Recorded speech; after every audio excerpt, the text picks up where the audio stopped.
So, with the rise of this so-called alt-right phenomenon, which is effectively just an American neo-Nazi movement, many people are now questioning whether or not this came directly as a result of Donald Trump. And that's not necessarily the case. This group did not emerge, or it certainly wasn't catalyzed because of Donald Trump's campaign or defeat of Hillary Clinton. However, it is a fact that these groups have now been emboldened because of Donald Trump. Hail Trump! Hail our people! Hail victory!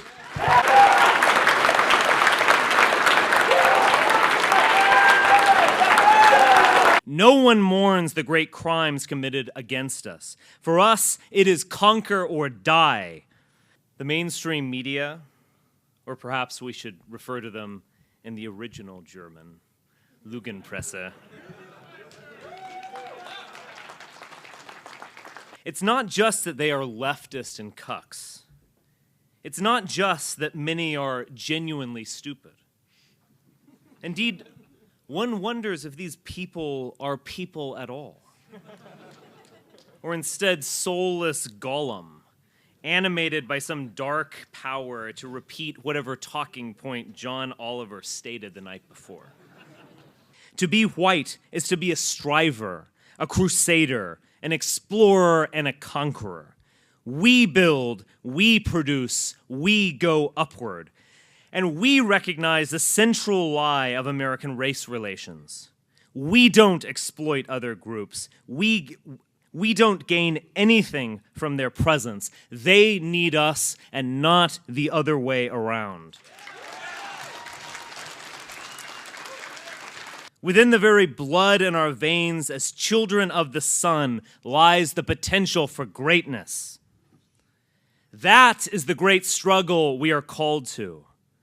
We are not meant to live in shame and weakness and disgrace. We were not meant to beg for moral validation from some of the most despicable creatures to ever populate the planet. We were meant to overcome all of it, because that is natural and normal for us.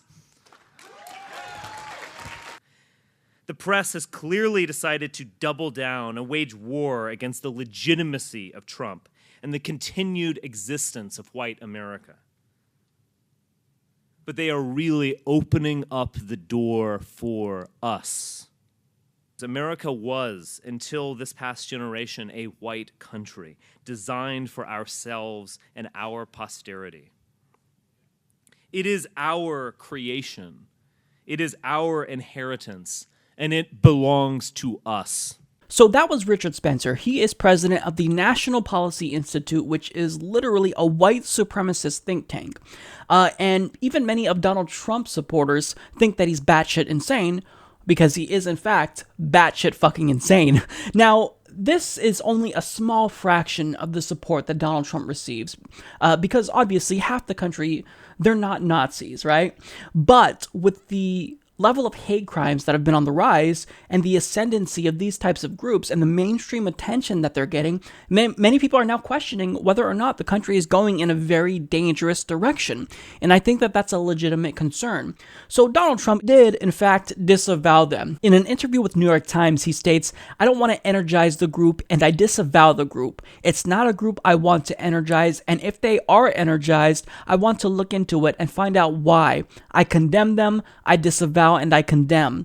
Now, according to ABC News, his campaign released a statement yesterday saying that Trump continued to denounce racism of any kind, and he was elected because he will be a leader for every American. To think otherwise is a complete misrepresentation of the movement that united Americans from all backgrounds. That denunciation, it is more tepid than I would have liked, but it is a denunciation nonetheless. So with that in mind, since he is disavowing the alt-right, he is probably trying to disassociate himself from this group in other ways too, right? So he's going to be firing Steve Bannon, who is associated with this movement, who is a white supremacist himself, right?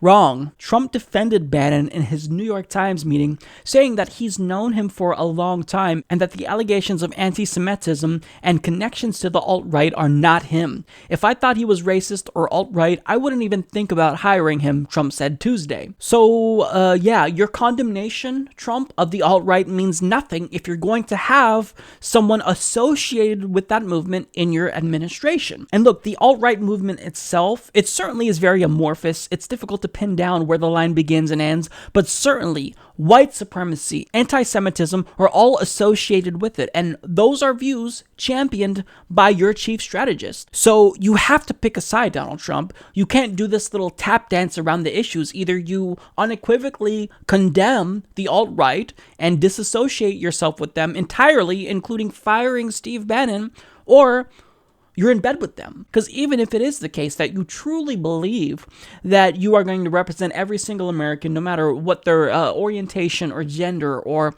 race is, then actually put your words into action and fire Steve Bannon. So, I mean, there's one of two conclusions. Either Donald Trump is completely ignorant to Steve Bannon and he's telling the truth there, or he knows about Steve Bannon and just doesn't care. And I think it's probably the latter, because Steve Bannon, his record is out there. He's your chief strategist. We don't want anyone associated with a neo-fascist movement or the alt-right or white supremacy or anti-Semitism to be anywhere near the White House. But the fact that you were allowing him to advise you and be your chief strategist is appalling. So if you truly are against the rhetoric espoused by the alt-right, then purge them from your cabinet and administration. Don't hire them. Don't associate yourself with them.